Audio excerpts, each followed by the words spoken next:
Mesdames et messieurs, bonjour.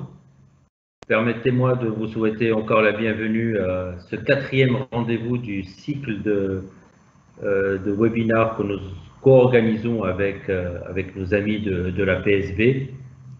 Après avoir vu la macroéconomie, après avoir vu les stratégies d'investissement, après avoir également eu un aperçu très très large des secteurs de la distribution et de l'agroalimentaire, nous passons cette fois-ci au secteur minier, secteur assez bien représenté à la Bourse de Casablanca avec plusieurs valeurs qui sont cotées. Alors juste peut-être pour la petite histoire, vous savez que la Bourse de Casablanca, créée en 29, a eu ses beaux jours grâce au secteur minier. À cette période, il y avait beaucoup de mines et beaucoup de projets d'exploration miniers ont été financés grâce au marché boursier. Et on retrouve dans nos archives des noms qui ont aujourd'hui disparu, des mines qui ont complètement disparu, mais qui ont fait la gloire de certaines régions, dont par exemple la mine d'Aouli dans la région de Middles, qui est aujourd'hui une mine de fer abandonnée, mais qui a été financée en grande partie par le secteur boursier, par le marché boursier. Alors sans plus tarder, je vais donner la parole à notre partenaire aujourd'hui, Monsieur Ahmed Rocht, qui est responsable analyse et recherche de Valoris Securities depuis un peu moins d'un an. Ahmed a une expérience de 9 ans sur le marché financier. Il est diplômé de l'ISCAE et de l'IAE Nice en ingénierie financière. Il nous donnera un aperçu assez large du secteur minier et du momentum d'investissement dans les valeurs minières. Nous allons l'écouter religieusement et puis vous avez toujours la possibilité de poser vos questions dans la rubrique questions-réponses, Q&A, et nous regrouperons les questions et nous les poserons à la fin à Monsieur Rocht. Monsieur Rocht, je vous laisse la parole. Merci, Val. Merci. C'est une très bonne introduction de parler d'histoire des mines au Maroc, parce que 1929, c'était même la date de début de la mine de cobalt qui existe jusqu'à la date d'aujourd'hui, la mine de Bouazel. Bon, alors pourquoi on a choisi ce secteur? De un, c'est l'un des secteurs qui est les plus corrélés à l'international. Comme vous savez, c'est corrélé au cours, c'est corrélé à la parité de change dollar-dirham. Et ça fait partie des secteurs qui ont coulé beaucoup d'encre, surtout que le secteur jouit d'un potentiel énorme, que ce soit au Maroc, que ce soit ailleurs, et que pas mal d'investisseurs s'y intéressent, surtout lors des périodes où vous avez des turbulences économiques, où vous avez des facteurs économiques, macroéconomiques globaux qui impactent le secteur. Bon, sans trop tarder, alors globalement, notre présentation sera un peu succincte. Enfin, on va d'abord discuter sur le potentiel du secteur à l'échelle mondiale, l'influence des cours, qu'est-ce qui se trame à l'international pour ce type de valeur.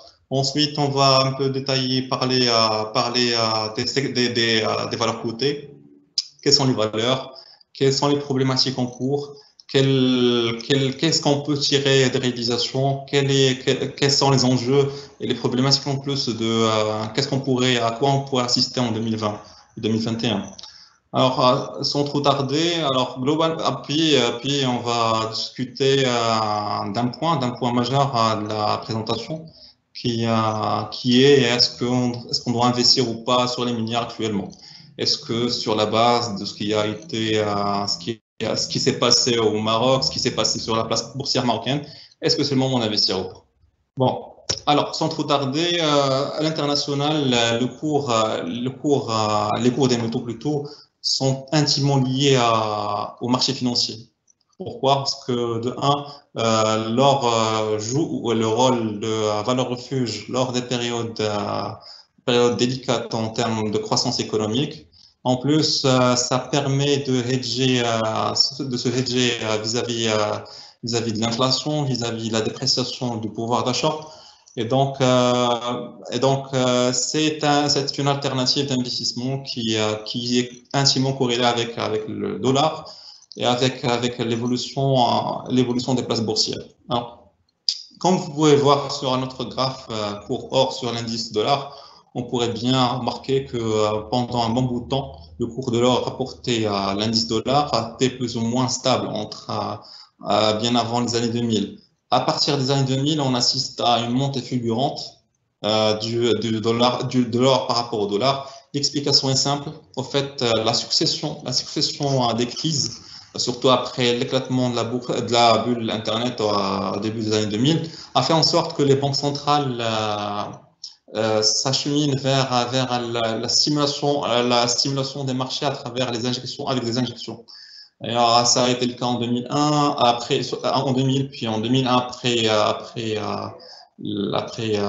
l'événement du 11 septembre, après 2008 lors de la crise financière, et donc les banques centrales commencent à injecter à tour de bras des liquidités qui devraient normalement se transformer en croissance économique, sauf que la croissance économique demeure molle, parce qu'on assiste plutôt à un accroissement de la dette, sans contrepartie sur l'économie réelle, ou plutôt les contreparties sur l'économie réelle demeurent très, très limitées.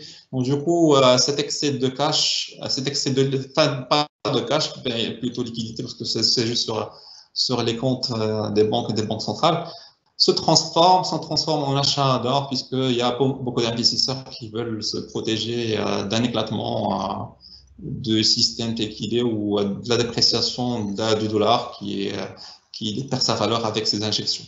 Donc du coup, ça explique un peu cette montée en puissance de l'or, et même sur cette phase entre 2000 et 2019, on assiste, vous allez sentir ici le taux de croissance du MSCI World, qui représente un indice boursier mondial qui récapitule l'ensemble des places boursières, et relativement moins fort que durant les années 90.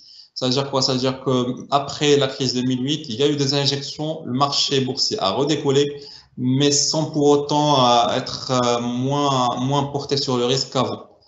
Ça veut dire qu'implicitement, le cours de l'or a toujours maintenu sa puissance vis-à-vis des marchés boursiers, à la différence des années 90. Bon, pour l'argent, l'argent a plutôt, disons, déçu durant les 10 dernières années. Pourquoi? Il y a des facteurs qui sont liés à l'or, il y a des facteurs qui sont liés à l'argent. Les facteurs qui sont liés à l'or, c'est que après les années 2000, il y a eu pas mal d'ETF adossés sur l'or. Et donc, du coup, ça sort d'un métal physique à un métal papier qui est négocié. Donc, il y a toute une demande sur le métal. Et donc, du coup, ça pousse encore plus le cours à la hausse, à la différence de l'argent qui a une composante industrielle de demande. Donc, du coup, il y a eu un certain écart entre un certain retard de l'argent par rapport à l'or, mais ça n'empêche que le cours de l'argent nous fait des surprises de temps à autre, puisqu'on assiste à des squeezes ou pour des raisons liées à la demande ou liées à l'offre, en plus d'un renchérissement de cette appétence pour chercher des valeurs refuges, fait en sorte que ça pousse le cours de l'argent des pics de temps à autre. On a assisté à ça en 2011, lorsqu'on a assisté à un cours à 30 $ l'once, puis rebelote, on est revenu à 15 $. D'accord? Ça, c'est pour les métaux précieux. Métaux de base, c'est une autre composante de métaux. En fait, ces métaux sont plutôt adossés sur l'activité économique. Et donc, plus il y a l'activité économique, plus il y a une demande sur le cuivre, sur le zinc, sur le plomb. D'ailleurs, on va le remarquer sur ce graphe. Alors, chaque fois qu'il y a une accélération de l'expansion économique, matérialisée par le MSCI World GDP, en fait, c'est MSCI World GDP, c'est le PIB mondial. Chaque fois qu'il y a eu une expansion économique, il y a eu une accélération, le cours du cuivre a suivi. Donc, a suivi et a monté vers de nouveaux plus hauts annuels, vers de plus hauts historiques. À chaque fois qu'il y a eu une décélération, une récession, vous le remarquez ici en 2000, voilà, on le remarquait à 3 reprises sur le graphe, il y a eu une baisse drastique du cours du cuivre. Donc, c'est intimement lié. Et le cuivre est l'un des métaux de base les plus intéressants à suivre, puisque c'est le cœur même de plusieurs chantiers d'infrastructure. Bon, si on analyse aussi à partir de 2000, on va constater que ce qui a été constaté pour l'or est aussi applicable pour le cuivre, tout simplement parce que cet excès de liquidité, normalement, c'est injecté sur le marché sous forme de placement, sous forme de placement en action, mais aussi sous forme d'achat de matières premières, sous forme d'ETF aussi, ou parce que à partir de 2000, on a assisté à une montée en puissance de l'économie chinoise. Donc, qui dit émergence d'un pays, dit un besoin d'infrastructures criant. Donc, du coup, il y a eu un besoin massif en termes de cuivre, ce qui a fait que ça a poussé le cours du cuivre vers des niveaux historiques. Sauf qu'à la différence de l'or, le cuivre, ou plutôt les métaux de base peuvent avoir une certaine volatilité par rapport à l'or. Pourquoi? Parce qu'il y a un élément que je devrais mentionner, c'est le fait que le monde dispose de pas mal de chantiers, pas mal de gisements en métaux de base. Et chaque fois que le cours atteint un certain seuil, il y a certaines mines qui ferment ou qui ouvrent. D'accord? Donc, à chaque fois qu'il y a une certaine accélération sur des métaux, le premier réflexe des miniers serait de réouvrir les chantiers qui sont à l'arrêt. Donc, du coup, ça commence à injecter un excédent d'offres. Et quand il y a une injection d'offres subite sur le marché, est-ce que la demande peut l'absorber ou pas? À chaque couac économique, on assiste à une baisse. Donc, ça explique un peu les mouvements que vous avez vus durant les années 2000. Bon, globalement. Alors, pour l'impact de la crise sanitaire Covid-2019 sur ces métaux, sur les cours, alors on pourrait dire que déjà de par la nature même de l'or, qui est une valeur refuge, et de par les injections de liquidités qui ont été opérées par la Fed, par la BCE, par l'ensemble des banques centrales, c'est tout à fait normal d'assister à des niveaux historiques, voire on pourrait même assister à des niveaux plus supérieurs à ce qu'on assiste actuellement, au niveau des 1770, juste récemment.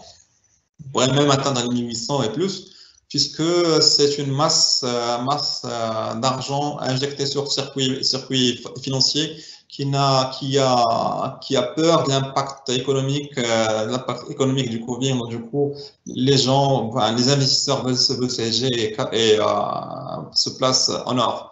Donc, du coup, c'est tout à fait normal d'assister à une montée en puissance de l'or en 2020, voire plus. Et sur ce point, on va discuter un peu ce point encore plus en détail lors d'un slide où on va voir ce que price le marché vis-à-vis de ce que estiment les analystes pour les métaux. Alors pour le cuivre et le plomb et le zinc, en fait là c'est un peu différent parce que à partir du mois de février, on avait assisté à une chute drastique des cours des métaux de base, d'accord, qui est tout à fait logique parce que la Chine a eu ces problèmes d'approvisionnement parce que l'outil industriel était en arrêt. Donc, du coup, même l'approvisionnement ne se faisait pas. Une partie de la demande gigantesque qu'est la Chine n'y est pas. Donc, du coup, c'est tout à fait normal d'assister à une baisse des cours. Sauf que après ce choc plutôt sur la demande, on assiste plutôt à une transmission de la pandémie dans des zones qui produisent ces métaux. Donc, on assiste actuellement à une propagation du virus en Amérique latine. On assiste à une montée en puissance en Afrique.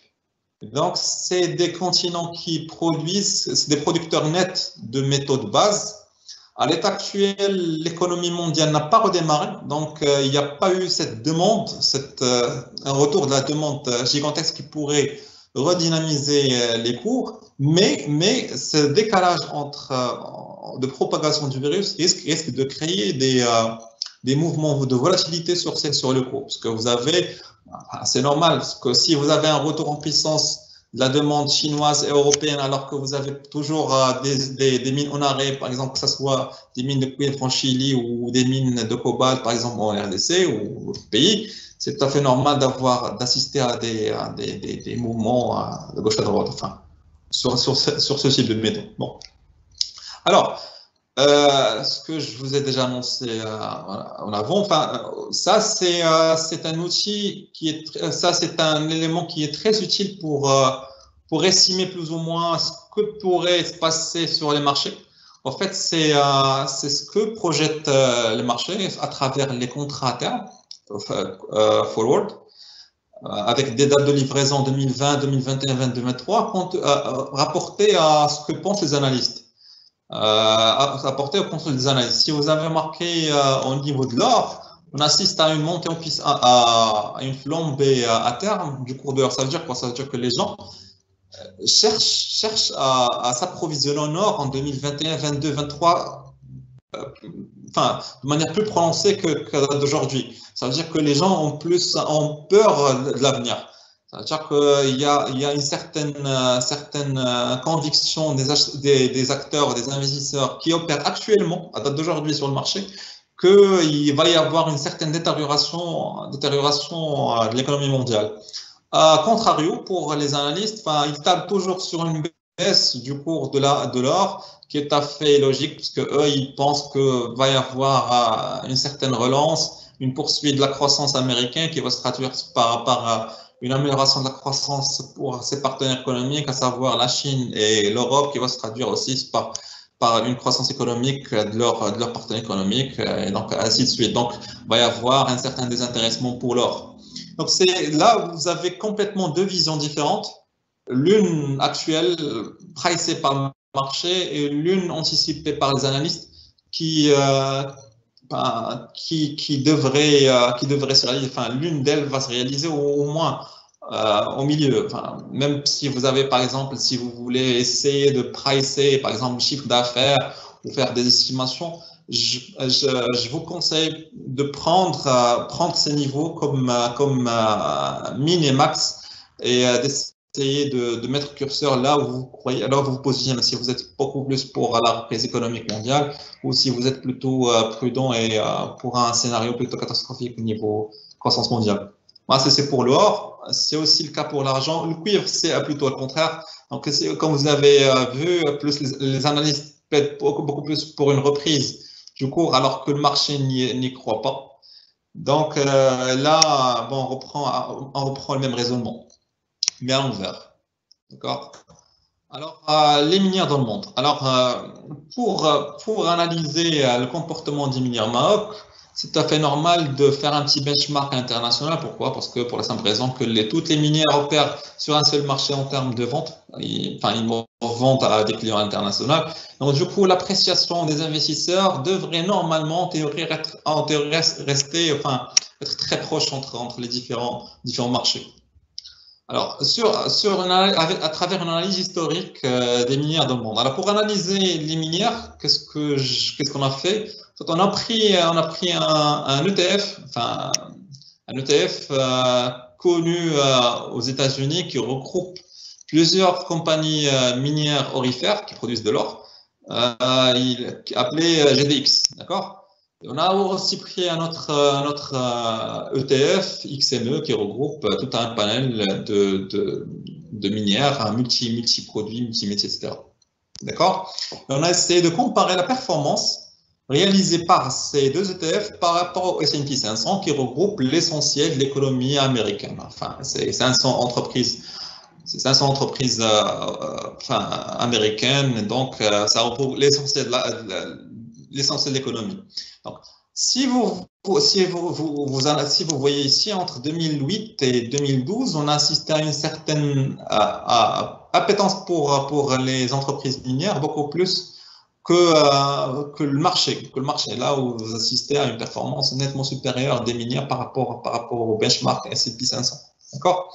À partir de 2012, c'est plutôt morose pour les minières parce que de un, le cours de l'or a chuté, on est passé de 1800 à 1100. Ça a consolidé au début, puis ça a chuté suite à des reprises économiques, aussi une reprise économique aux États-Unis, fin de mandat d'Obama, en plus de la quasi-fin de la crise de la zone euro, etc. Il y a eu pas mal d'éléments qui ont été plutôt propices pour l'appétence au risque et pour d'autres secteurs. En plus l'impact des nouvelles valeurs technologiques, Facebook, etc., qui ont attiré beaucoup plus l'intérêt des investisseurs et qui ont pris la place des minières. Donc, du coup, ça explique pourquoi il y a eu ce boom entre 2014 et 2020 du S&P 500 dans lequel les valeurs minières n'ont absolument pas pris beaucoup de choses, n'y ont pas bénéficié. Alors, par contre, à partir de 2020, à partir de 2019 au fait, mais ça se concrétise beaucoup plus en 2020, on assiste à une montée en puissance de la performance On assiste à une montée en puissance des valeurs minières. Là, vous avez vu qu'à partir de l'éclatement de la crise du Covid, les valeurs minières reprennent du poids de la bête et dépassent nettement S&P 500 avec tous les secteurs confondus. Donc, ça veut dire que plutôt les investisseurs peuvent beaucoup plus pour investir sur ce type de valeurs. Mais exclusivement pour les minières qui produisent des métaux classés comme étant valeur refuge. Ça a été le cas pour les minières aurifères, pour les minières argent, matérialisées par l'indice CIV. Et par contre, les autres minières, un conglomérat des minières, n'y est pas. C'est tout à fait normal parce que là, une bonne partie de la production est plutôt basée sur des métaux de base. Donc, du coup, va y avoir un impact sur les cours. Et les investisseurs, ils sont très prudents. D'accord?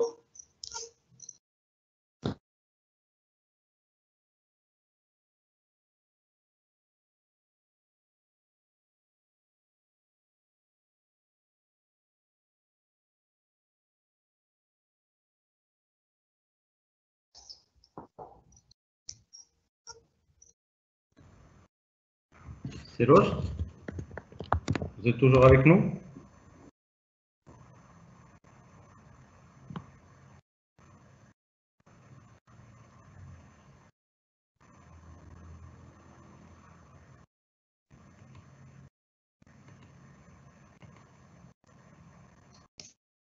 Je pense que ça a coupé. Oui, vous pouvez reprendre maintenant, je vous entends bien. J'ai juste une autre connexion qui est nettement meilleure. Pardon.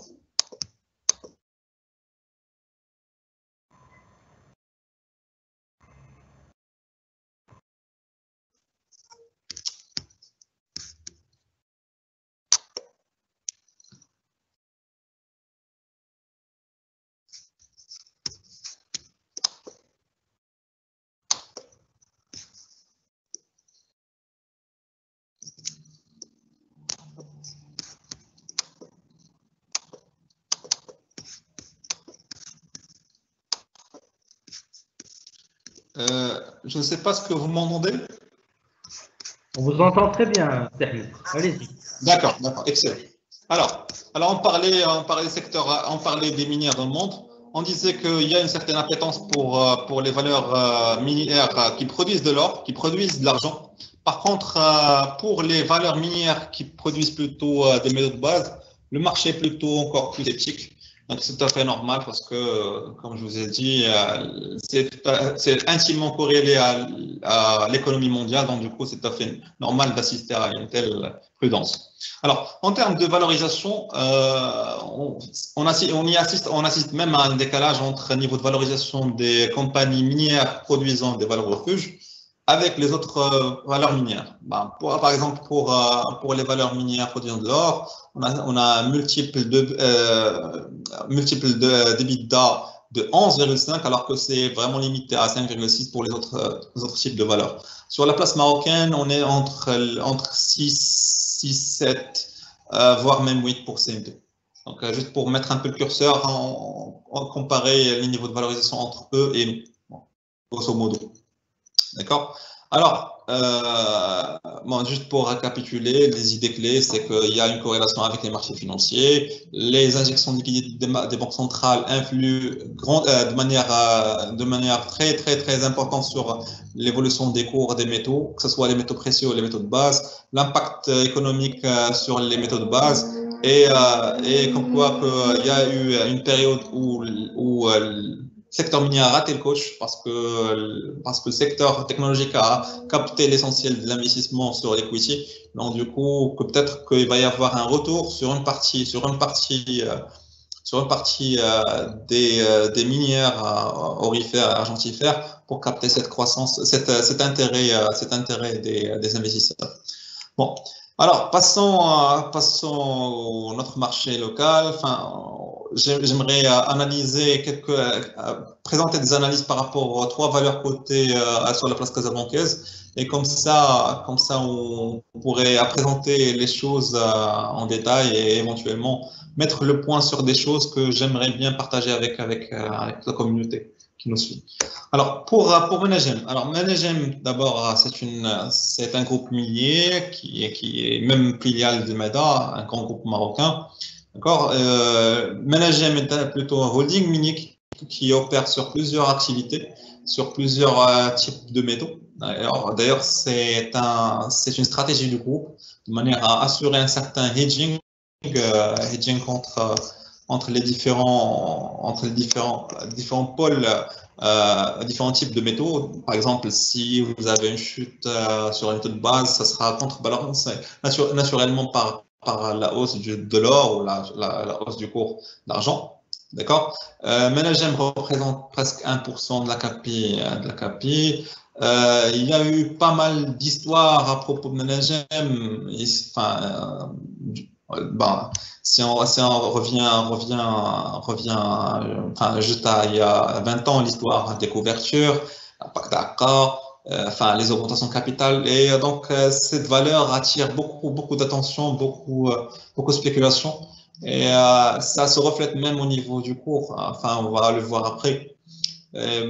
Par rapport aux réalisations, actuellement Menegem repose plus sur les métaux précieux. D'ailleurs, on le remarque depuis 2 ans, et c'est tout à fait normal parce qu'on assiste à une chute du cours de cobalt, qui est un métal stratégique différent. Ce n'est ni un métal de base, ni un métal faisant partie des métaux précieux. C'est un métal plus ou moins utilisé dans des industries très spécifiques, à savoir l'aéronautique ou des industries nécessitant une technologie de pointe. C'est pour ça que c'est appelé métaux stratégiques, juste pour information. Alors, la chute du cours du cobalt, en plus de la dépréciation des cours des métaux de base, a fait en sorte, en plus de la montée en puissance des chantiers aurifères de Menegem, surtout au Soudan, a fait en sorte qu'il y ait une certaine prépondérance de ce segment, de ce volet sur l'ensemble des réalisations. D'ailleurs, en termes de contribution de l'EDE, il est tout à fait clair que ce pôle pèse beaucoup sur les revenus de la société. D'ailleurs, ça pèse pour presque 2/3 de l'EBE du groupe, d'accord, en 2019. Alors, en 2020, les réalisations confirment de bonnes choses pour Menegem. D'ailleurs, on a affiché une croissance de 15%, qui est tout à fait saluable compte tenu de ce qui se passe actuellement au niveau du marché, compte tenu des réalisations des autres secteurs sur la place casablancaise. Bon, ça a été essentiellement tiré par l'or du Soudan, vu que l'usine du Soudan est montée en puissance. D'ailleurs, déjà le management table sur presque 2,5 2,5 millions de tonnes d'argent, d'or plutôt, qui devrait provenir du Soudan à partir de 2021. Donc, en plus de l'impact du cours, donc ça a pesé positivement sur les réalisations commerciales du holding minier en 2020. D'ailleurs, ça compensait un peu la baisse qui est constatée sur les métaux, sur les autres métaux, sur le cobalt, sur le zinc et sur le plomb. D'accord? Ça, juste ça globalement. Alors, particulièrement, juste pour spécifier les thématiques, ou plutôt les choses à voir ou à garder à distance pour Managem. Alors Managem est un groupe qui a une panoplie de projets. Alors, on entendait parler des projets Managem depuis 2005-2006, vu que la société a une envie de jouer dans la cour des grands, de devenir un player continental. Donc, du coup, elle a enchaîné les projets, que ce soit Guinée dans un temps. Après, ensuite, c'était Côte d'Ivoire, c'était plutôt en RDC, au Gabon. D'ailleurs, il y avait même un développement de l'or au Gabon, projet Pumping, je sais pas, Pumping, c'était RDC. Alors, comme j'ai dit, et donc la société est engagée dans un cycle d'investissement qui est très prononcé. Alors, le problème, c'est que pour comprendre un peu le problème, enfin pas le problème, mais plutôt la spécificité du secteur minier, c'est que le flux opérationnel dégagé par l'activité est plutôt cyclique, parce que ça va dépendre aussi, c'est vrai, de votre capacité à produire, mais aussi du cours à l'international, en plus de la parité de change. Donc, ça fait que vous avez des années où vous avez une bonne production, un bon flux opérationnel, et des années où vous en avez moins. Donc, du coup, attendiez, alors qu'en parallèle, vous avez un besoin d'investissement qui est toujours en croissance, d'autant plus que vous avez beaucoup de projets et que vous y investissez. Et donc, du coup, vous devez assurer cet équilibre entre les deux. Pour assurer l'équilibre, c'est tout à fait simple, vous devez vous financer, que ce soit à travers des ressources internes, externes. Internes, si vous dégagez des bénéfices qui seront réinvestis, alors là, tant mieux. Sinon, vous devez financer, que ce soit à travers l'endettement, que ce soit à travers une levée de fonds. D'ailleurs, Managem a levé à 2 reprises son capital, à 810 millions, puis suivi d'un 970 millions. Et donc, comme je l'ai dit, c'est tout à fait normal compte tenu des besoins d'investissement et de leur décalage dans le temps, et en tenant compte la volatilité ou la cyclicité des réalisations du secteur. Donc, ce qu'on devrait attendre, c'est qu'après cette phase d'investissement massif de Managem, il va y avoir une phase où on va retourner vers des niveaux plus ou moins normatifs, hors investissement d'extension. Managem tourne aux alentours de presque 1 milliard d'investissements par an. Donc, si Managem revient à un niveau normatif, et en plus que Managem devrait normalement bénéficier de l'apport de ces investissements, alors là, il va y avoir un cycle où le cash flow opérationnel devrait normalement être super un investissement, donc va permettre à la société d'alléger son endettement et donc a priori de s'alléger au niveau de la trésorerie. D'accord? Et en parallèle, ce que je veux dire aussi, c'est que cette pression sur la trésorerie augmente aussi, déprécie plutôt la rentabilité de Managem sur le moyen terme. Déjà, vous avez un niveau d'endettement à 4,3 milliards. En parallèle, ça se répercute par un renchérissement des charges d'intérêt. Donc, du coup, ça touche un peu la rentabilité. Et un autre volet aussi, c'est que quel est l'impact de ce qu'a produit Managem jusqu'ici sur sa rentabilité. Déjà, avec les investissements qu'elle a engagés, on constate de manière palpable qu'il y a une croissance de l'EBE qui représente ce qu'a dégagé l'activité, enfin avant l'impact de l'investissement qui est les amortissements, dotations d'amortissement. Et donc, on constate qu'après cette phase d'investissement, on a assisté à une augmentation de l'EBE. D'ailleurs, on a même touché la barre presque 2 milliards en 2017. Sauf que ça ne s'est pas répercuté sur la PSG pour la simple raison qu'il y a eu un niveau élevé de dotations d'amortissement qui est tout à fait normal parce qu'on est sur un cap d'investissement. En parallèle, il y a eu des éléments non courants qui ont un peu impacté aussi la rentabilité, qui ont altéré la rentabilité, particulièrement en 2019. Et donc, ce qui fait que, les projets sont là, d'accord? Les investissements sont engagés. Le portefeuille management est plutôt très attirant.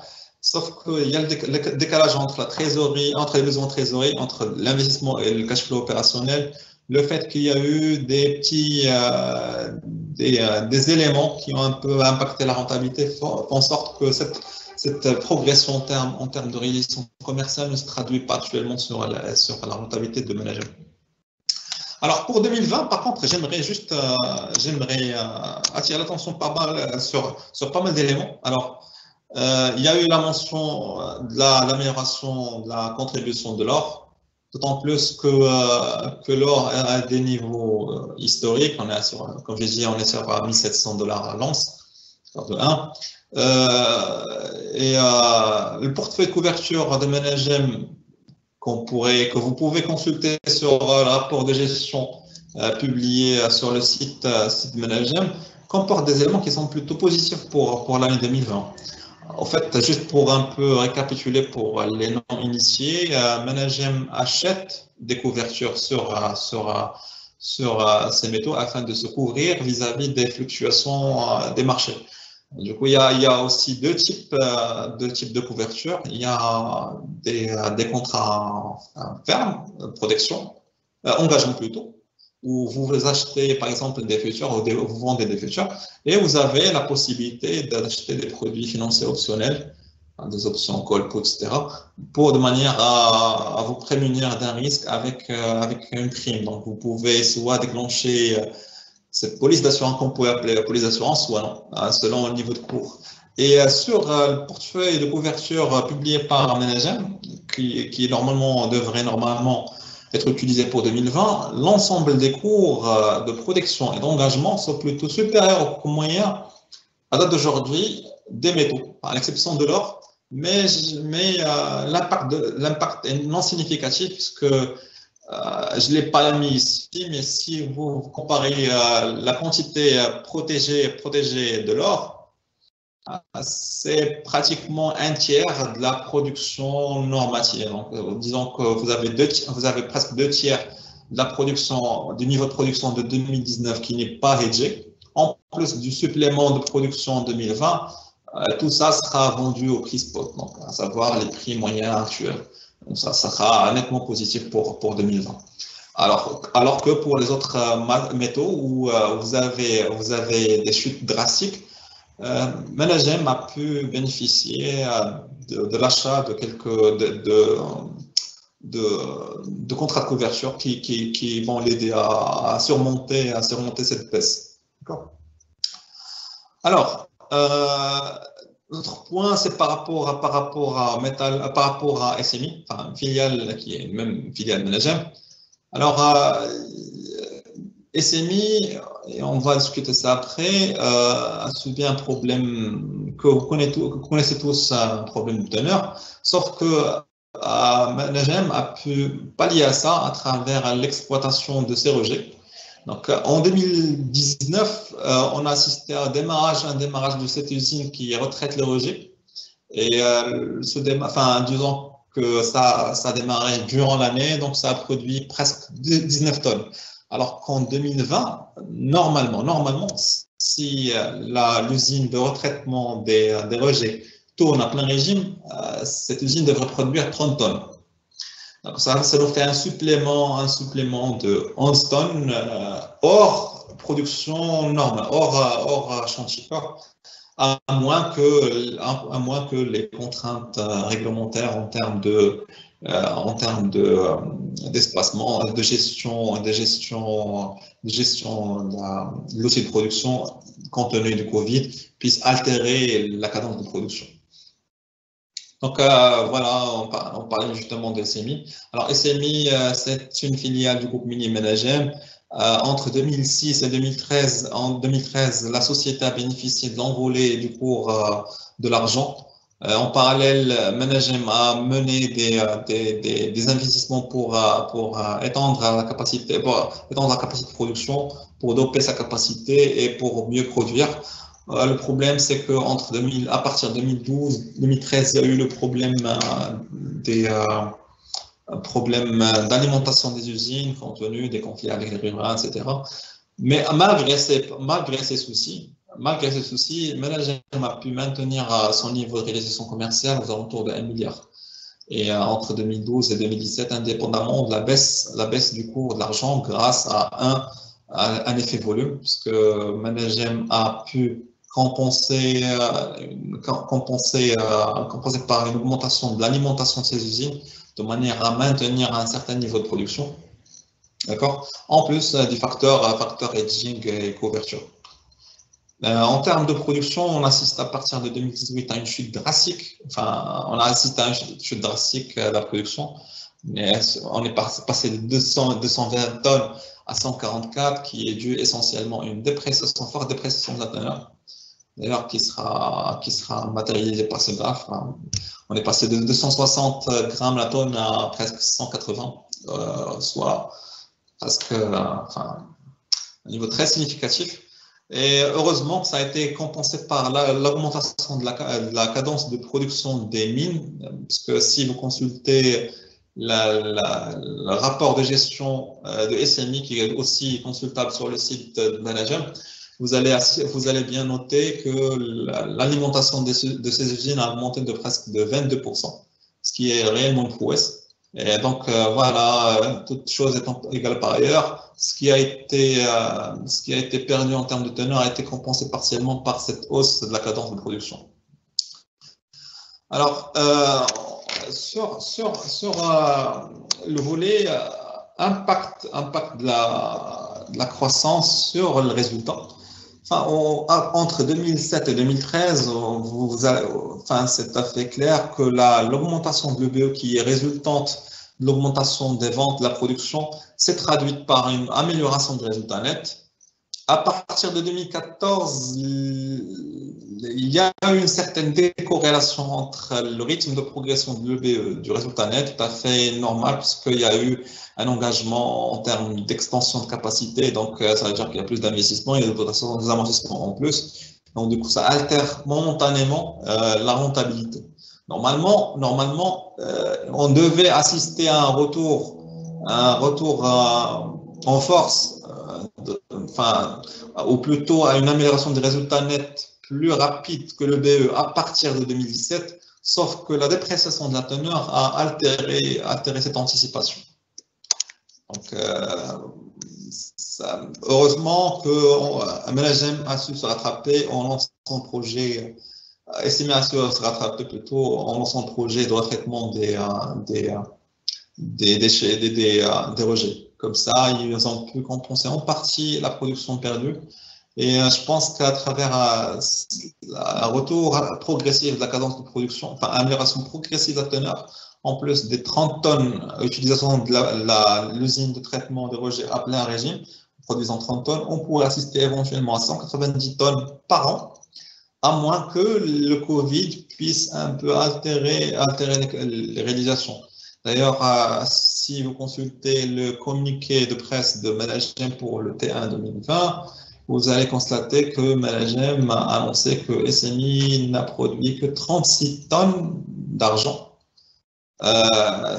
36 tonnes, si vous la multipliez x 4, ça vous donne presque 144, soit le même niveau que 2018. Que 2018. Mais ça n'empêche que disons que le rythme de production est tout à fait normal qu'il soit plus ou moins altéré par un événement qui est du moins très atypique, sauf que un retour à un rythme normal, ou enfin, un retour à la cadence normative de SMI pourrait facilement contribuer au moins à se rapprocher de l'objectif de 190 tonnes. Ici, ce n'est pas pour 2000, ce sera pour 2021, c'est sûr. Bon, en termes de réserve et ressources, enfin, j'ai mis le graphe juste pour vous parler d'un point qui concerne SMI. En fait, si vous remarquez, entre 2014 et 2017, on a assisté à une croissance tout à fait normale des réserves et des ressources. Bon, la différence entre réserves et des ressources, c'est que les réserves sont certifiées étant économiquement rentables d'exploiter. D'accord? Les ressources sont mesurées, mais on n'a pas une degré d'assurance suffisante pour les qualifier d'économiquement rentables. Donc, les ressources sont des réserves potentielles. Alors, en termes de réserves et ressources, on avait assisté à une croissance entre 2014 et 2017. À partir de 2017, on a assisté à une légère baisse, voire une stagnation. Alors, l'interprétation que je pourrais mettre sur ce graphe, c'est que l'augmentation conséquente des réserves et ressources, normalement, devrait se répercuter par au moins une stabilité de la teneur, d'accord? Sauf qu'on assiste à une dépréciation de la teneur en parallèle. Alors, bon, je vais émettre juste une hypothèse à confirmer par le management ensuite. Peut-être que SMI s'est dit, enfin, on a découvert pas mal de ressources et réserves, ça n'empêche que la teneur continue à baisser. Donc, qu'est-ce qu'on va faire? On va s'arrêter. On ne va plus chercher à augmenter notre portefeuille de couverture, mais plutôt à améliorer notre portefeuille. D'accord? Ça explique peut-être la baisse des réserves en 2018, puisqu'on va, disons que la mine, normalement devrait essayer de densifier les zones les plus riches. Qu'est-ce qu'on peut exploiter? Qu'est-ce qui n'est pas? Est-ce qu'on réévaluer une nouvelle fois la nature des réserves. Et donc, ça fait qu'on assiste à une stagnation, juste pour cibler, pour un meilleur ciblage de détail, et pour pouvoir éventuellement augmenter la teneur lors des exercices, des prochains exercices. Mais ça reste hypothétique, juste j'aimerais juste mettre ça en relief, comme ça vous avez quelque chose, ou un élément que vous pouvez garder à l'œil. Alors, la troisième valeur qui nous reste, c'est CNT. CNT, à la différence de SMI, ne produit pas qu'un seul métal, produit plutôt deux concentrés, un concentré plomb et un concentré zinc, et chaque concentré a comme sous-produit l'argent. Donc, ça nous fait trois métaux produits et vendus par CNT. L'argent, même si l'argent est un sous-produit, l'argent pèse beaucoup sur le chiffre d'affaires, enfin, selon les exercices. Il y a eu des exercices où ça pesait pour presque plus que 40%, voire 45%. Il y a des exercices où ça pèse moins. Mais ce qui est notable, c'est que si vous analysez l'évolution du chiffre d'affaires dans le temps, vous allez voir que le cours de l'argent impacte plus significativement l'évolution, la croissance du chiffre d'affaires que les autres métaux, que le métaux de base. D'ailleurs, on assiste à une montée en puissance entre 2007 et 2011. C'est tout à fait clair et tout à fait évident que les deux sont tout à fait corrélés. Alors, justement, juste pour parler en plus de CNT, à la différence de Managem, enfin, a connu des changements au niveau de son actionnariat. Elle a appartenu à un fonds d'investissement, puis ça a été cédé au Plata Global Mining Group. Ce que j'aimerais mentionner pour Plata Mining Group, c'est que c'est un groupe qui est relativement jeune, mais qui a de l'ambition. D'ailleurs, l'homme d'affaires qui est derrière envisage de créer un nouveau groupe minier africain, enfin pas africain, mais plutôt opérant aussi bien en Amérique latine qu'en Afrique. Et donc, on pourrait bien anticiper que, in fine, CMT devrait faire partie de cette expérience, voire éventuellement piloter des projets avec d'autres filiales sœurs ou pas, que ce soit en Afrique ou autre. Mais ça reste juste hypothétique, juste à confirmer dans l'avenir. D'accord. Bon, pour, qu'est-ce qu'on a remarqué pour CMT? Alors, déjà pour T1 2020, la société a affiché une dépréciation de son chiffre d'affaires. Bon, il y a l'effet dépréciation du cours du plan du zinc, en plus de l'impact du Covid qui a contribué à une réduction de la cadence de production, donc qui a coûté presque 8%, moins de 8% en termes de production en volume. Alors qu'est-ce qu'on a noté pour CMT? CMT, enfin, il y a quelque chose à saluer pour CMT. CMT a pu maintenir la concrétisation de ses prouesses commerciales sur ses profits. Vous allez remarquer qu'à la différence, par exemple, de SMI, vous allez remarquer que chaque progression, chaque amélioration de l'EBE, qui est la marge brute, ce qu'on pourrait gagner de l'activité, se reflète sur la profitabilité, sur le résultat net, de la société. Donc, cette société peut s'affranchir des événements exceptionnels, de l'impact de sa gestion, enfin, pour dire, sa gestion financière, etc., n'a pas d'impact sur sa profitabilité. D'ailleurs, CMT a un niveau d'endettement quasi nul. Si vous retranchez l'endettement de ce qu'elle place, de ses placements trésorerie, ça sera presque zéro. Donc, ça juste pour vous donner une idée sur la solidité financière de cette mine. D'autant plus que cette mine bénéficie d'un hedging entre le volet, la composition valeur refuge qui est l'argent, en plus du plan zinc qui sont plutôt adossés aux méthodes de base. D'accord? Et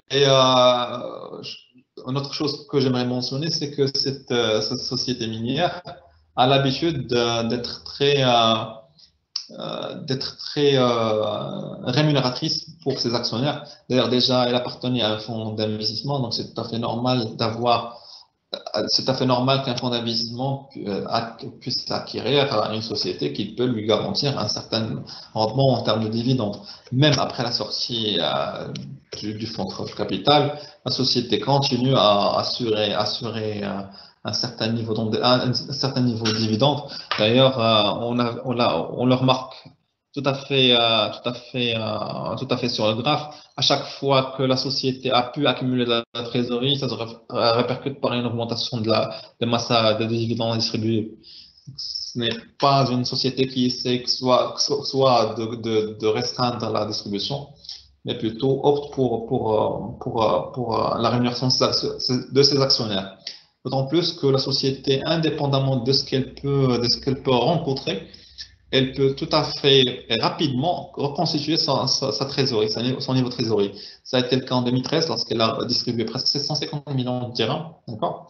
Et même en 2016, lorsqu'ils ont eu l'impact de la grève, une grève qui a coûté presque un mois de production, la société a pu reconstituer très vite son niveau de trésorerie aux alentours de 200 millions, voire avoir la capacité de distribuer des dividendes après un an et demi, après un an. D'accord? Donc, c'est l'une des trois valeurs qui est les plus généreuses en termes sur ce point. Alors, de tout ça, qu'est-ce qu'on peut tirer?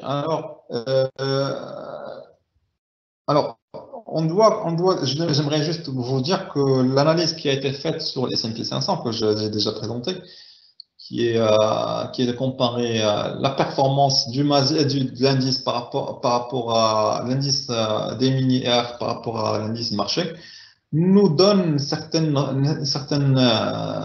constats plutôt, certaines remarques pour le cas du marché marocain.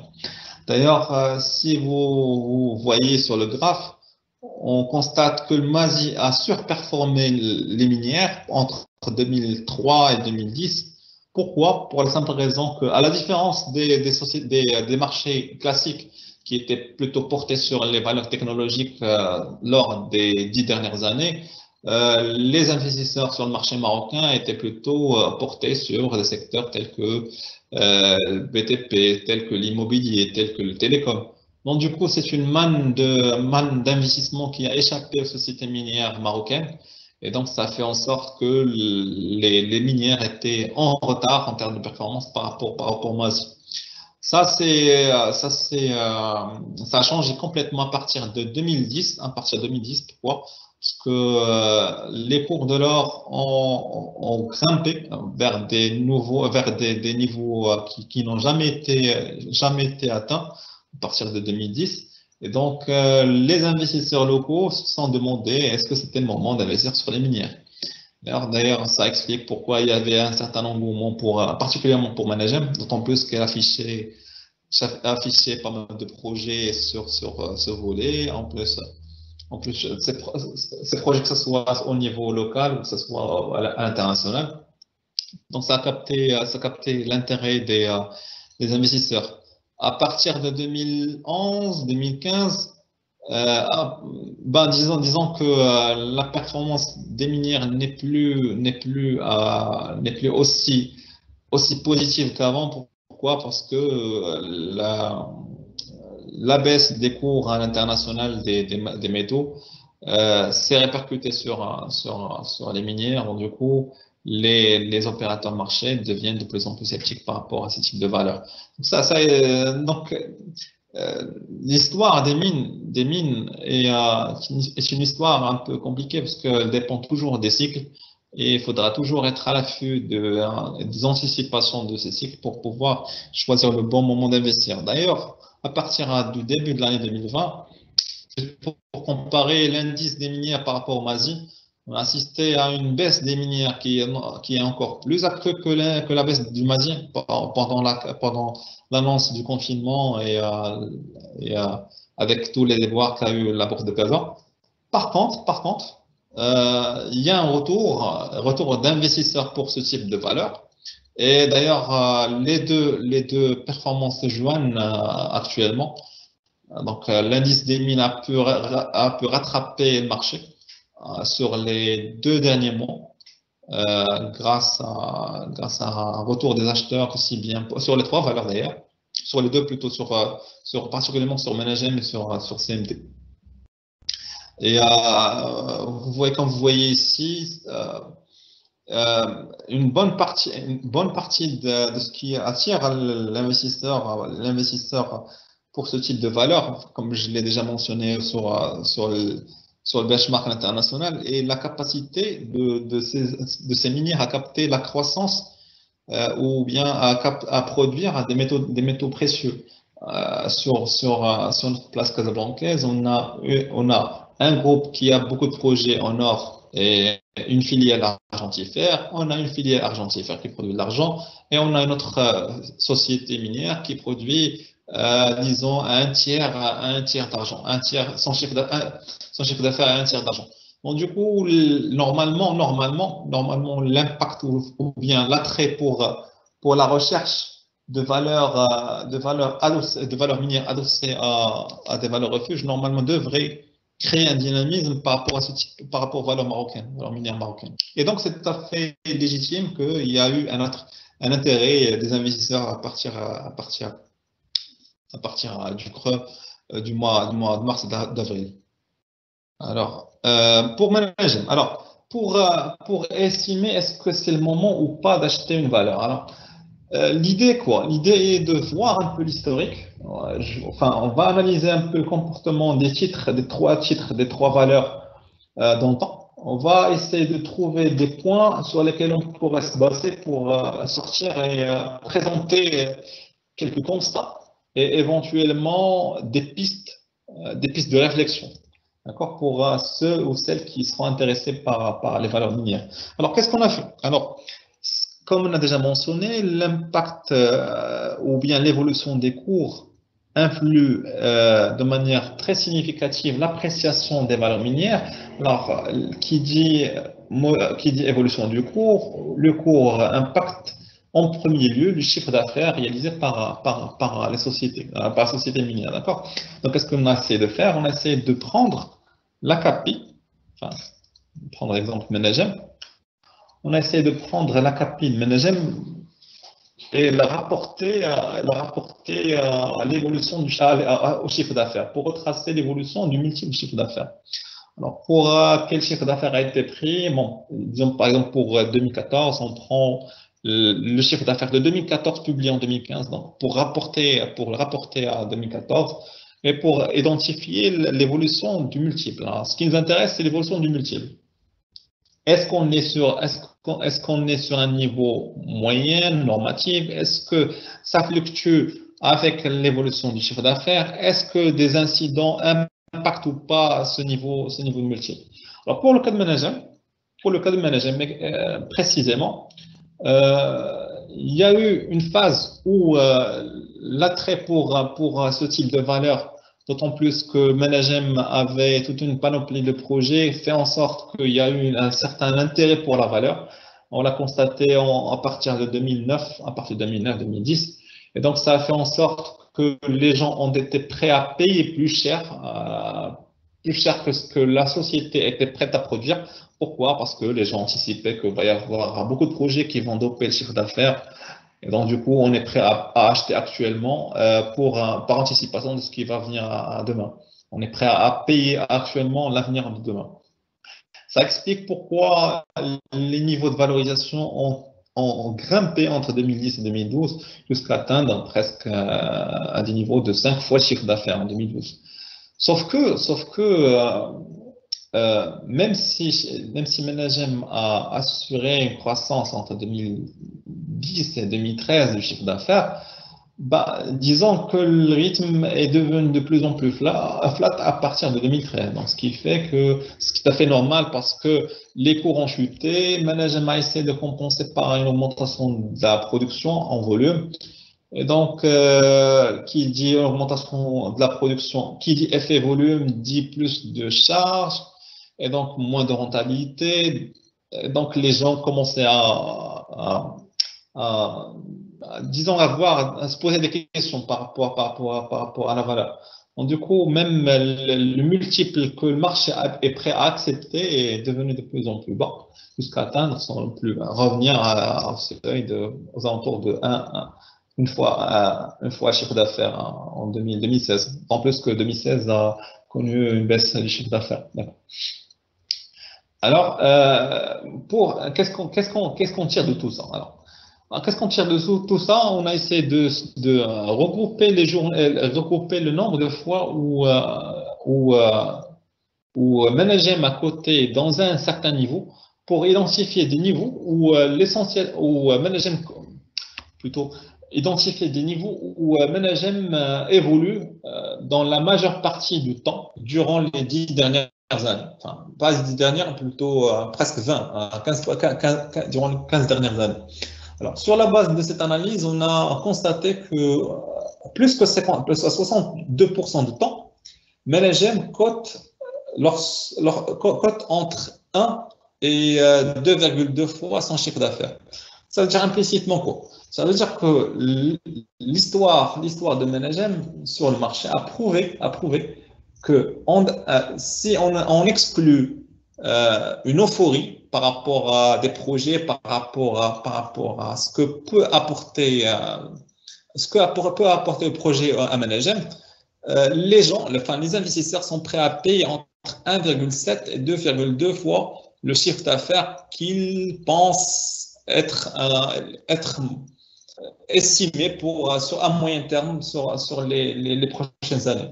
Alors, si, par exemple, juste par exercice, si on prend par exemple un chiffre d'affaires de, je dis pas, 5 milliards, enfin, je l'ai pas mentionné ici, 5 milliards par exemple, et je calcule par exemple, je multiplie fois 1, fois 2,2 pour anticiper, pour évoluer plus ou moins le cours cible, on va tomber sur un niveau de marge de 500 à 1100. C'est-à-dire que si le chiffre d'affaires de Managem ne progresse pas, enfin, maintient ce même niveau, même niveau de réalisation, Managem devrait normalement coter dans un couloir entre 500 et 1100 dirhams. Ça explique en partie pour ceux qui se posent la question, qu'est-ce qui se passe sur Managem, pourquoi il y a eu une vague d'achat aux alentours des 450 dirhams, 500 dirhams, ça veut dire implicitement quoi? Ça veut dire que c'est le niveau pour lequel il y a des investisseurs qui pensent que ça serait le niveau bas, c'est un niveau, ou plutôt c'est un point d'entrée pour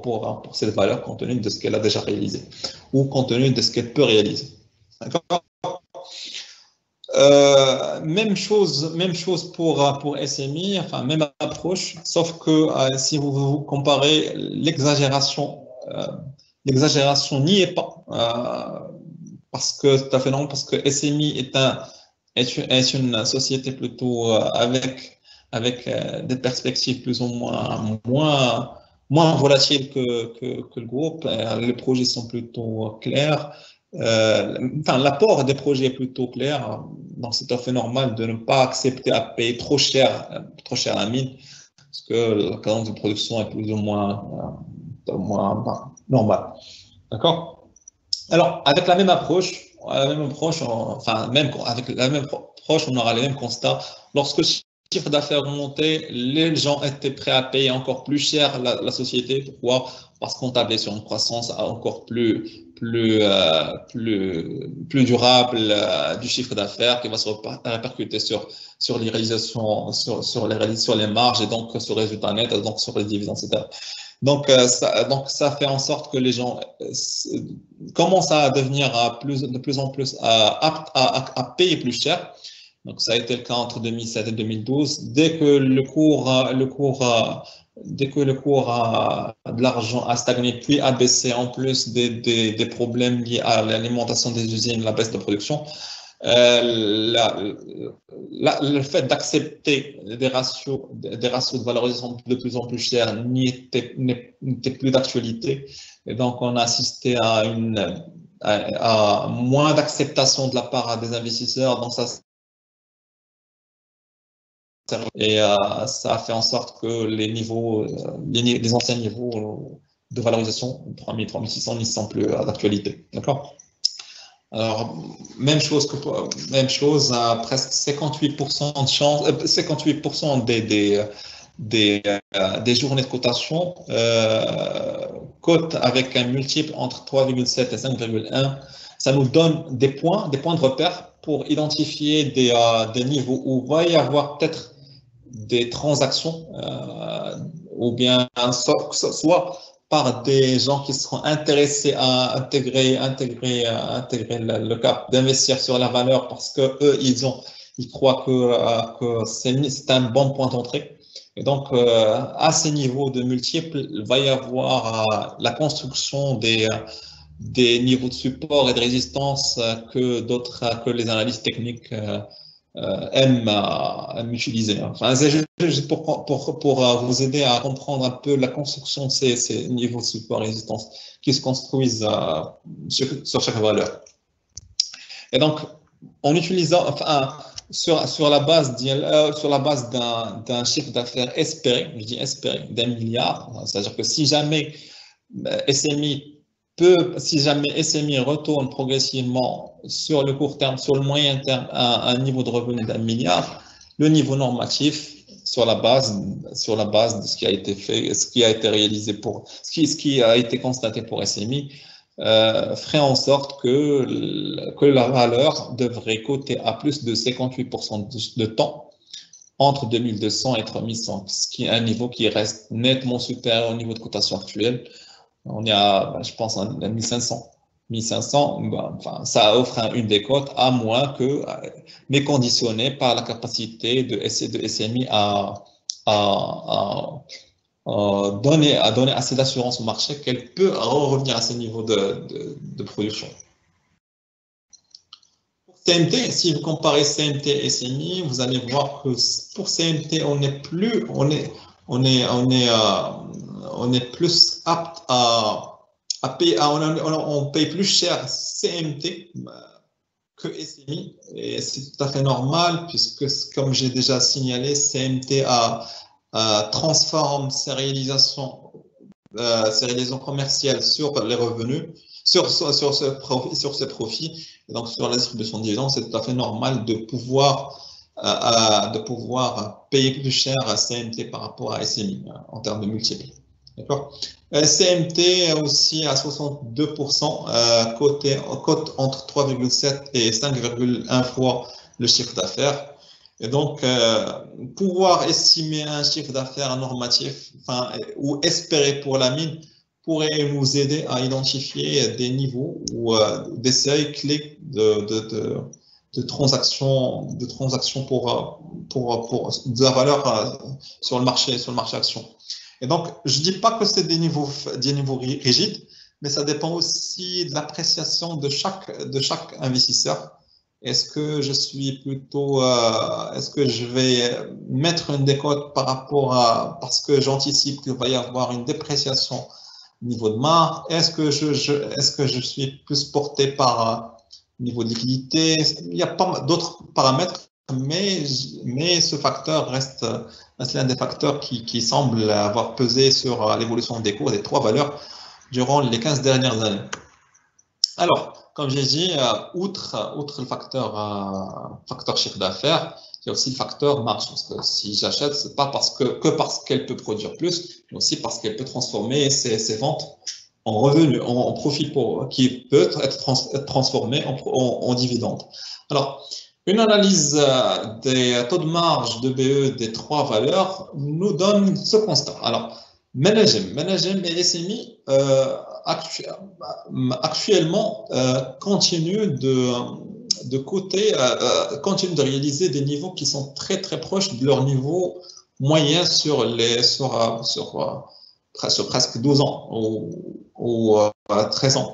Alors pour Managem, c'est plutôt positif. Pourquoi? Parce que, comme on a déjà signalé, il y a eu pas mal de projets sur l'or. D'accord? Le cours de l'or est sur un cap de croissance. D'accord? Il peut y avoir forcément, probablement, une amélioration du taux de marge de Managem. Pourquoi? Parce qu'il va y avoir une augmentation de la contribution de l'or. Et l'effet prix pourrait significativement doper les résultats de Managem. Il y a un autre élément que j'ai oublié de mettre, que j'ai omis de signaler pour Managem, c'est la non-récurrence d'un événement de 2019, c'est le fait que, pour information, 2019 a été fortement impacté par la constatation de la dépréciation d'un actif qu'est la mine d'Oumjran. Ça a coûté 300 millions. Ça a été déprécié à hauteur de 300 millions dirhams sur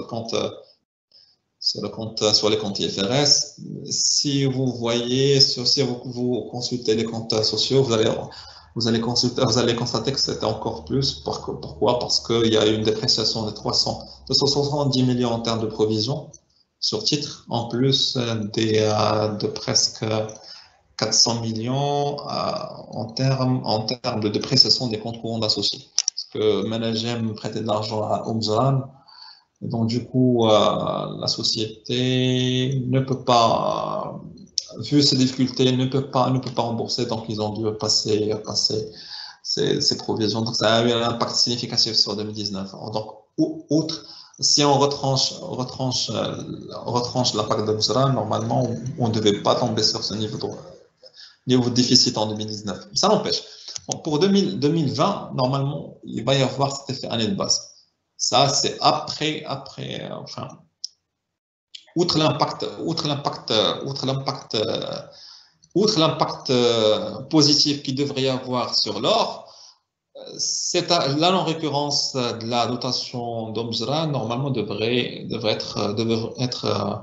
venir en plus pour la réalisation 2020. En plus, l'impact positif des bilans de couverture qu'on avait déjà signalés. D'accord? Donc, je pense qu'a priori, Managem devrait normalement assister à une amélioration de son taux de marge. Bon, pour CMT, on est légèrement en décalage par rapport au niveau historique, mais ça reste le niveau moyen le plus fort entre les trois minières, entre les trois sociétés, entre un groupe minier et deux minières. Que Managem puisse avoir un niveau de taux de marge de BE plus faible que CMI-CMT est tout à fait normal, puisque c'est une holding qui regroupe plusieurs mines.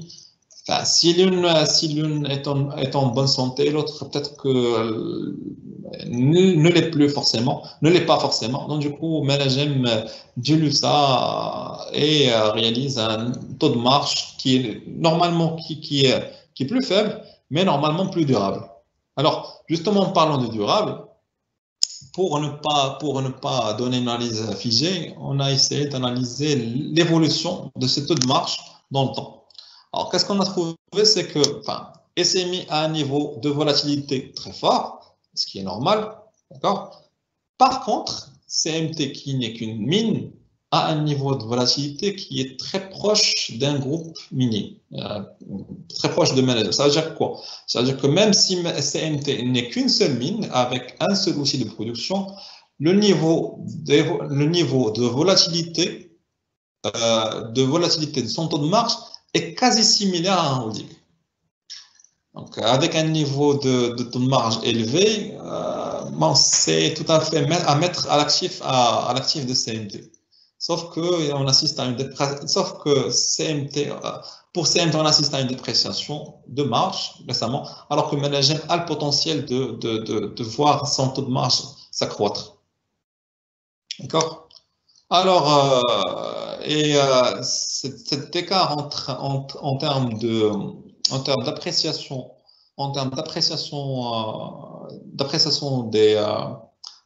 disons, en termes d'appréciation par le marché des réalisations commerciales, en plus de l'évolution de son taux de marge, chaque valeur serait plus appropriée à un type d'investisseur. Genre, si vous êtes plus porté sur des valeurs qui assurent un bon taux de marge de manière durable et avec moins de volatilité, CMTI. Si vous êtes plutôt pour une valeur que le marché est prêt à rémunérer, si elle affiche un taux de croissance, si elle affiche un taux de croissance ou bien beaucoup de projets, etc., avec un niveau tolérable de volatilité, Managem à la valeur. Si vous êtes prêt à spéculer sur une évolution, sur une amélioration des marges, SMI votre valeur. Enfin, ça dépend de vous, mais dans les trois, compte tenu du niveau de valorisation, compte tenu du comportement de marché, c'est plutôt des valeurs à garder à l'œil, justement pour 2020 et particulièrement pour 2021. Bon, je ne sais pas si j'étais un peu long. Enfin, c'est pas long, mais en tout cas très complet. Merci beaucoup, Ahmed. Écoutez, on arrive au terme de la présentation. Nous avons reçu quelques questions. On attend que n'hésitez pas à poser vos questions dans le forum Q&A et nous les traiterons au fur et à mesure. Alors, nous avons déjà une première question. Alors, qui dit que les investisseurs sont en général intéressés par les résultats et les cash flows futurs. Et ici, vous utilisez le multiple de chiffre d'affaires. Est-ce que c'est mieux qu'un multiple de résultats ou un multiple de cash flow? Au fait, si on se basait que sur le multiple de résultats, enfin PER, peut-être qu'on n'aurait jamais investi sur les valeurs minières, pour la simple raison que les valeurs minières ont toujours besoin de cet effort d'investissement. Donc, ils seront tout à fait sanctionnés par rapport à d'autres valeurs qui opèrent sur d'autres secteurs, tels que l'agroalimentaire ou d'autres secteurs matures. Donc, prendre le PER comme étant une seule mesure n'est pas suffisant. N'est pas suffisant. Il faudra prendre aussi le potentiel que peut produire la mine, d'autant plus qu'on a déjà signalé, ces réalisations peuvent être cycliques. Mais dans le temps, si on regroupe le tout dans le temps, on ressort avec un niveau de rentabilité qui est très élevé. Par exemple, vous l'avez bien remarqué, il y a une société qui vous dégage un taux de marge de BE de 50% pendant de plus 60% pendant près de 12 ans. Ça, il n'y en a pas beaucoup sur la place marocaine, d'autant plus que c'est une valeur qui n'est pas impactée par la conjoncture marocaine. Donc, vous évitez l'impact d'une dégradation économique au Maroc à travers ces valeurs. Donc, c'est pour ça que prendre le chiffre d'affaires me semble, entre autres, parce que l'approche qui a été faite n'est pas une approche exclusive, mais plutôt à combiner avec d'autres. D'ailleurs, en parlant d'approche d'approche résultant, on avait déjà fait un document traitant dessus pour la valeur SMI que je conseille vivement aux gens de lire. Enfin, vous pouvez consulter, c'est sur LinkedIn de la Société de Bourse. Vous pouvez consulter, vous allez trouver avec thématique. Et vous pouvez bien sortir avec des conclusions. Bon. Alors, une autre question? Oui, il y a une autre question. Alors, apparemment, les trois valeurs sont un peu différentes. Oui. Est-ce qu'il y en a qui sont plus adaptés au type d'investisseurs, particulier institutionnel, ou par type d'aversion au risque, c'est-à-dire est-ce qu'il y a des valeurs qui sont plus risquées que d'autres dans le secteur minier? Oui. En fait, comme je l'ai signalé juste à la fin de la présentation, bon, si vous remarquez trois valeurs, justement sur ce diapo, vous avez une valeur qui vous propose en moyenne 60%, d'accord, 60%, avec un niveau de volatilité limité à 9 points sur 12 ans. Alors que vous avez une autre société minière, SMI, qui vous propose 45% avec 13 points de volatilité. Si je suis par exemple un incite, d'accord, et donc je vais m'investir dans du long terme, j'ai envie d'avoir une valeur qui ne me présente pas assez de volatilité en termes de réalisation, ou même en termes de marge.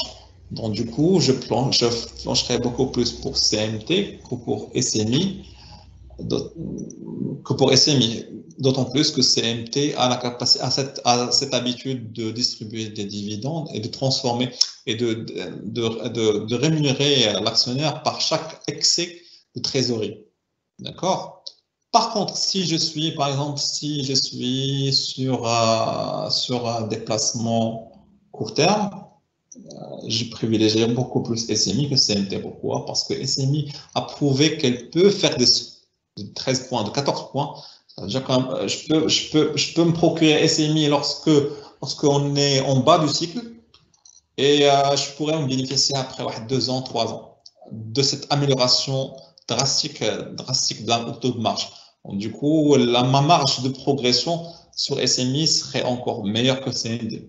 Vous voyez, ça dépend aussi du profil. Managem, par contre, c'est une entreprise, c'est un groupe minier, la taille est plus grande, la liquidité est meilleure, le potentiel de croissance est encore meilleur. Donc, du coup, si je suis beaucoup plus porté sur la composante potentielle de croissance que sur la capacité, que sur ce qu'elle a, je serais beaucoup plus sur Managem, parce que Managem a toute une panoplie de projets et que même le marché a l'habitude de rémunérer le fait qu'elle puisse avoir des projets avec des multiples qui sont nettement plus supérieurs aux autres valeurs, Tout ça pour dire que ça dépend aussi de de la nature du profil risque de l'investisseur. C'est lui c'est ce profil risque qui va pousser l'un ou l'autre vers telle ou telle valeur. Mais les trois valeurs apportent des alternatives, des pistes d'investissement pour chaque type.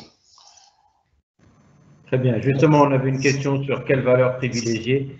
Je pense que vous avez largement répondu. C'est en fonction de notre profil de risque et de ce qu'on recherche. Est-ce que l'investissement est à court ou moyen terme? Donc, si vous voulez acheter de l'avenir, si vous comptez sur l'avenir, sur les trois, c'est Managem. Enfin, parce qu'elle a une panoplie de projets, parce qu'elle a déjà décaissé des montants d'investissement, les projets commencent à donner leurs fruits.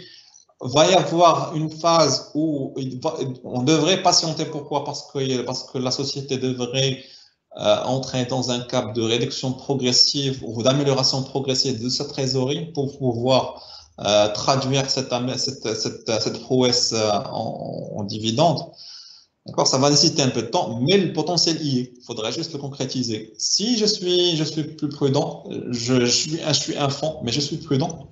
Je plancherai pour CNT à partir. Pourquoi? Parce que la société a déjà prouvé sa capacité à reformer sa trésorerie. Donc, du coup, à partir de 2021-22, il pourrait y avoir une nette amélioration de rendement de dividende, d'autant plus qu'à partir de 2022, il va y avoir l'amélioration de la cadence de production à travers l'investissement qui a été déjà engagé pour augmenter la capacité de production. Donc, du coup, va y avoir une marge de manœuvre en termes de rendement de dividende. Si je suis, par exemple, je veux juste jouer des améliorations, enfin, je veux jouer la hausse des cours des valeurs refuges ou l'amélioration des marges, et c'est mis ma valeur. Pourquoi? Parce qu'il peut facilement m'apporter 14 points de marge en plus. Donc, du coup, ça va faire un résultat à deux chiffres, en progression à deux chiffres. D'accord? Très bien. On a une dernière question. Ouais. Faut-il vraiment investir devant autant d'incertitudes? Alors, la réponse y est à travers la dernière diapositive. Alors, vous avez, comme vous avez déjà souligné, plusieurs sociétés qui vous dégagent un taux de marge de BE très élevé, donc durable dans le temps. Peut-être que c'est cyclique, mais si vous prenez le temps, vous avez plus que 60% pour le cas des CNT. Alors, donnez-moi un secteur au Maroc qui peut vous donner ça, dans le temps, de manière durable dans le temps. Vous avez les cimenteries, d'accord? Vous avez les télécoms, peut-être aussi vous avez les nouvelles technologies sur certaines valeurs, d'accord? Mais le secteur minier est le seul qui peut vous donner ce niveau de marge et sans pour autant être impacté par la conjoncture locale. Tout en hedgeant, par exemple, toute dépréciation taux de change. Par exemple, on l'a bien constaté en 2020, on a bien constaté une dépréciation de change dollar-dirham. Et ça ne peut être qu'au bénéfice des sociétés minières, parce qu'eux, ils vendent en dollars, et rémunèrent leurs actionnaires en dirham. Donc, ce sera en plus pour ces sociétés minières. Donc, du coup, oui, c'est des valeurs à risque, oui. C'est des valeurs à risque parce que vous avez un risque de change, vous avez un risque cours matières premières, vous avez un risque opérationnel, vous avez un risque social parce que c'est un type d'industrie qui demande qui engage beaucoup de ressources, donc il y a beaucoup de risques de grève, etc. Mais le résultat y est. L'essentiel, c'est juste d'avoir la rémunération adéquate au niveau de risque-prix. Et secteur minier peut assurer ça. À la différence d'autres secteurs qui offraient un certain niveau de rentabilité élevé, puis du jour au lendemain, on assiste à des scénarios catastrophes sans pour autant pouvoir reprendre. Le secteur minier va toujours pouvoir reprendre un niveau de rentabilité élevé, même s'il est bas. Même s'il est bas aujourd'hui, demain, après-demain, il peut revenir à ce niveau. Très bien. Ben, je pense que c'était une question, une réponse qui constitue une belle conclusion à votre présentation. Encore merci beaucoup, Selosh, pour cette présentation assez complète du secteur minier avec tous les éléments que vous avez pu donner, que ce soit qualitativement ou quantitativement. Et en tout cas, on vous remercie beaucoup pour votre intervention. Merci à vous. J'espère que j'ai pas pris beaucoup de temps. Non, non, le sujet était un peu. C'était très intéressant et je pense que nos participants ont pu largement profiter de votre analyse et de votre connaissance de ce secteur. La rediffusion sera disponible dans quelques jours sur notre canal YouTube et la présentation sera également disponible sur les réseaux, et sur notre site et sur les réseaux. Chers participants, je vous donne rendez-vous jeudi prochain, donc 2 juillet, pour analyser le secteur du ciment et l'impact notamment de cette crise sur le secteur du ciment. Analyse qui sera réalisée par Madame Fatem Zahra Benjdia de CDG Capital. Donc, sur ce, je vous donne rendez-vous jeudi prochain. Mais je vous donne également rendez-vous peut-être demain si vous êtes intéressé. Nous faisons un autre webinaire, nous organisons un autre webinaire sur la communication financière en temps de crise. C'est un webinaire qui est destiné largement aux entreprises cotées et non cotées. En tout cas, on parlera de communication de crise et communication financière en temps de crise et nous aurons 4 intervenants qui donneront leur avis sur ce qui se passe actuellement et comment il faut communiquer, ou en tout cas quelles sont les bonnes pratiques à adopter dans ces moments difficiles parfois pour l'entreprise ou pour l'environnement en globalité. Je vous remercie et je vous souhaite une bonne fin de soirée. À très bientôt. Selosh, merci encore. Merci à vous. Au revoir. Au revoir.